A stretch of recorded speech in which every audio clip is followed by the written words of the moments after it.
Hello नमस्कार दोस्तों। कैसे हैं आप सब। आशा करता हूँ सभी अच्छे होंगे, स्वस्थ और मस्त होंगे।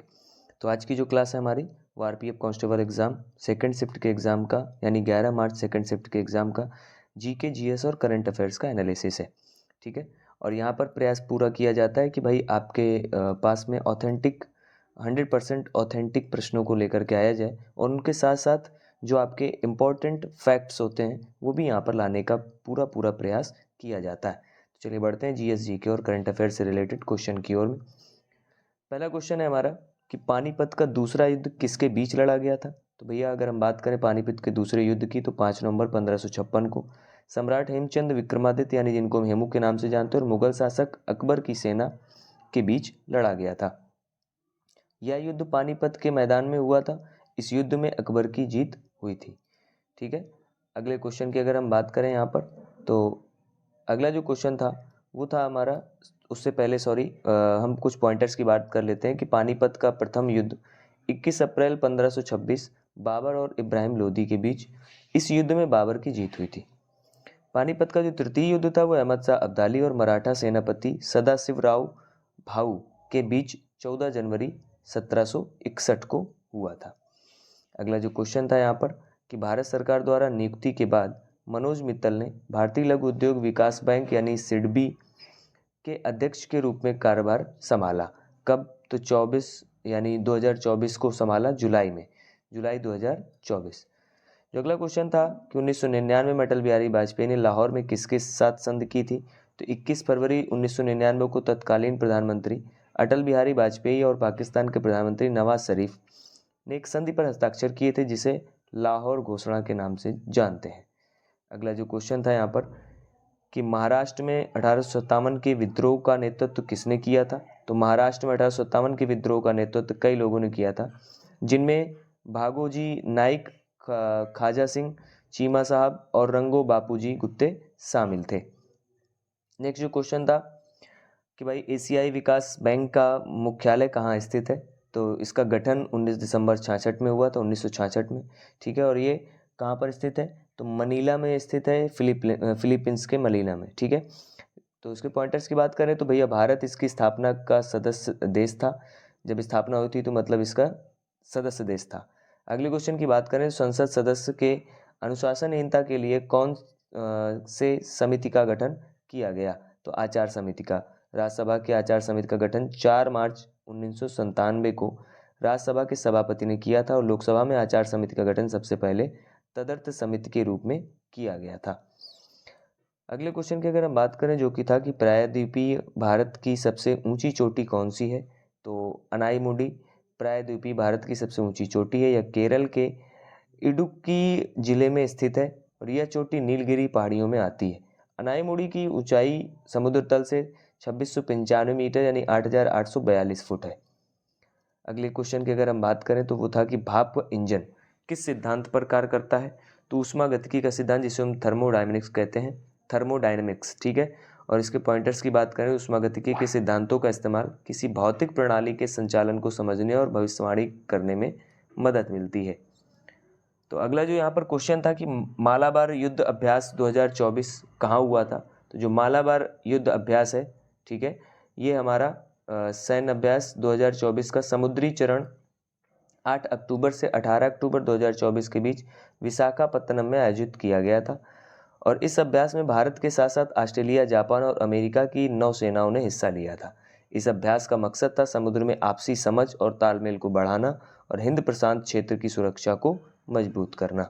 अगला जो क्वेश्चन है यहाँ पर कि भाई अनुच्छेद 10 से संबंधित प्रश्न आपसे पूछा गया था। यहाँ पर एग्जैक्ट क्वेश्चन तो हमको नहीं मालूम है, लेकिन आर्टिकल जो हमारा 10 है इससे रिलेटेड कोई एक क्वेश्चन आया था, तो उनसे रिलेटेड कुछ चीज़ें हम आपके बीच में लाएं। फैक्ट कि अनुच्छेद 10 जो है वो क्या स्पष्ट करता है कि पूर्ववर्ती नागरिक अनुच्छेदों के तहत नागरिक घोषित किए गए लोग संसद द्वारा बनाए गए किसी भी कानून के अधीन बने रहेंगे। तो अगले क्वेश्चन की अगर हम बात करें वो 11 नंबर की अहिंसा के मौलिक कर्तव्य को डीपीएसपी में किस समिति की अनुशंसा पर जोड़ा गया था। तो इन्हें 42वें संविधान संशोधन अधिनियम 1976 द्वारा स्वर्ण सिंह समिति की सिफारिशों पर संविधान के भाग 4A में शामिल किया गया था। अगला जो क्वेश्चन था छऊ नृत्य किस तिथि को मनाया जाता है? तो जो छऊ नृत्य है मुख्य रूप से बसंत ऋतु के दौरान चैत्र पर्व होता है उसके अवसर पर मनाया जाता है। यह 13 दिनों तक चलने वाला नृत्य होता है। अगला जो क्वेश्चन था, गरीबी सूचकांक किस आधार पर मापा जाता है? तो गरीबी रेखा के आधार पर। ठीक है, नेक्स्ट क्वेश्चन कि इंदिरा सागर बांध जल विद्युत परियोजना किस राज्य में स्थित है? तो इंदिरा सागर बांध जल विद्युत परियोजना भारत के मध्य प्रदेश राज्य में स्थित है। यह खंडवा जिले में नर्मदा नदी पर बना है। अगले क्वेश्चन की अगर हम बात करें तो भैया दिया गया है कि भारत संविधान के किस अनुच्छेद में राज्य विधानमंडल के सत्र 17वां और विघटन से जुड़ी व्यवस्था है? तो अनुच्छेद 174 में राज्य विधानमंडल के सत्र 17वां और विघटन से जुड़ी व्यवस्था है। इस अनुच्छेद के तहत राज्यपाल को विधानमंडल के सत्र बुलाने, भंग करने और 17वां करने का अधिकार दिया गया है। अगला जो क्वेश्चन है यहाँ पर, कार्बोहाइड्रेट की सबसे छोटी इकाई कौन सी है जिसे आगे विभाजित नहीं किया जा सकता? तो वह है मोनोसैकेराइड। ठीक है, और मोनोसैकेराइड चीनी का सबसे सरल रूप है। ग्लूकोज, फ्रक्टोज, कैलेक्टोज, राइबोज, रेबुलोज आदि मोनोसैकेराइड के ही क्या है? एग्जाम्पल हैं, उदाहरण है। अगला जो क्वेश्चन था यहाँ पर देखने को मिला कि भारत का कौन सा तट देश का चट्टानी तटीय क्षेत्र माना जाता है? तो भारत के पश्चिमी तट को देश का चट्टानी तटीय क्षेत्र माना जाता है, जिसका मुख्य कारण इसका ऊंचा पीछे हटता तट है जिस पर अपरदनकारी भू आकृतियों का प्रभुत्व है, जबकि अपेक्षाकृत अवसादी पूर्वी तट अधिकांशतया रेतीला है। अगला जो क्वेश्चन यहाँ पर देखने को मिला कि निम्नलिखित में से कौन सा डीपीएसपी गांधी विचारधारा से संबंधित है? तो पंचायतों का संगठन, कुटीर उद्योगों को बढ़ावा देना, सहकारी उद्योग, अनुसूचित जाति, अनुसूचित जनजाति और अन्य पिछड़े वर्गों का विकास, नशीले पदार्थों का निषेध और गौ हत्या पर प्रतिबंध। अगला जो प्रश्न यहाँ पर देखने को मिला, भारतीय संविधान की दूसरी अनुसूची में किसका उल्लेख किया गया है? तो भैया दूसरी जो अनुसूची है उसमें राष्ट्रपति, राज्यपाल, विधायकों, न्यायाधीशों, नियंत्रक और महालेखा परीक्षक जैसे कई अधिकारियों के वेतन, भत्ते और विशेषाधिकारों का उल्लेख किया गया है। अगले प्रश्न की अगर हम बात करें तो वो था कि भाई राष्ट्रीय जलमार्ग संख्या 2 किस राज्य में स्थित है? तो असम राज्य में स्थित है और यह ब्रह्मपुत्र नदी के सादिया से धुबरी तक खंड को कहते हैं। यह जलमार्ग बांग्लादेश सीमा से सादिया के बीच है। इसकी लंबाई 891 किलोमीटर है। इसे साल 1988 में राष्ट्रीय जलमार्ग घोषित किया गया था। अगला जो क्वेश्चन यहाँ पर देखने को मिला, भारतीय महिला क्रिकेट से देखने को मिला कि भाई भारतीय महिला क्रिकेट की ऑफ स्पिनर दीप्ति शर्मा गेंदबाजों की नवीनतम आईसीसी महिला वनडे रैंकिंग में किस रैंक पर पहुंच गई हैं? तो ये भैया नंबर 2 पर है।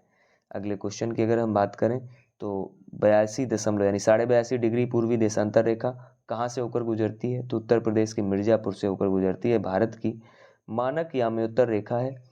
इसे भारत का मानक भूमध्य रेखा भी कहा जाता है।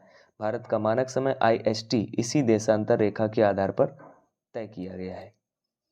अगला जो क्वेश्चन है यहाँ पर कि संगीत में ऐसा वाद्य यंत्र जिससे ध्वनि उस पर हाथ या अन्य किसी उपकरण से प्रहार द्वारा या रगड़ कर उत्पन्न हो, वैसे उपकरण को क्या कहा जाता है? तो ताल वाद्य या आघात वाद्य। ठीक है, ताल वाद्य या आघात वाद्य। अगला प्रश्न, प्रोटोकॉल के हिसाब से सबसे बड़ा पद किसका है? तो भारतीय प्रोटोकॉल के मुताबिक राष्ट्रपति सबसे बड़े पद पर होते हैं, उसके बाद उपराष्ट्रपति और फिर प्रधानमंत्री का स्थान आता है। अगर हम अगले प्रश्न की बात करें तो 1991 के आर्थिक नीति के बाद क्या सुधार आया था? तो 1991 में आर्थिक सुधारों के बाद भारत की अर्थव्यवस्था में कई सुधार हुए। इन सुधारों के कारण देश में निवेश, निर्यात और विदेशी मुद्रा भंडार में वृद्धि हुई। साथ ही दूरसंचार और नागरिक उड्डयन जैसे क्षेत्रों में भी विकास हुआ था। अगला जो प्रश्न यहाँ पर देखने को मिला कि हाल ही में जम्मू कश्मीर के कितने जातीय समूह को अनुसूचित जनजाति का दर्जा दिया गया है? तो भैया अगर हम हाल ही की बात करें तो अब इसके अभी के अपडेट के अनुसार जम्मू और कश्मीर में 4 जातीय समूहों को हाल ही में अनुसूचित जनजाति का दर्जा दिया गया। ये पहाड़ी जाति समूह और पद्दारी जनजाति, कोली और गड्डा ब्राह्मण समुदाय हैं। यह संविधान जम्मू और कश्मीर अनुसूचित जनजाति आदेश यानी जिसको संशोधन विधेयक कहते हैं 2024 के माध्यम से किया गया है। ठीक है भाई, और अगर आपको क्लास बेहद पसंद आ रही हो तो हम चाहेंगे कि वीडियो को लाइक शेयर सब्सक्राइब करना बिल्कुल ना भूलें और लगातार अंत तक जुड़ने का प्रयास किया करें।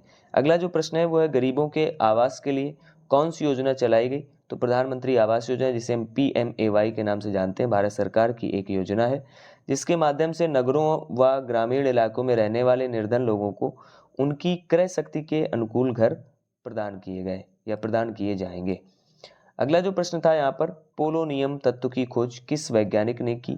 तो पोलोनियम तत्व की जो खोज है मैरी क्यूरी या मैडम क्यूरी की बात कर सकते हैं यहाँ पर, और उनके पति पियरे क्यूरी ने साल 1898 में की थी। ठीक है।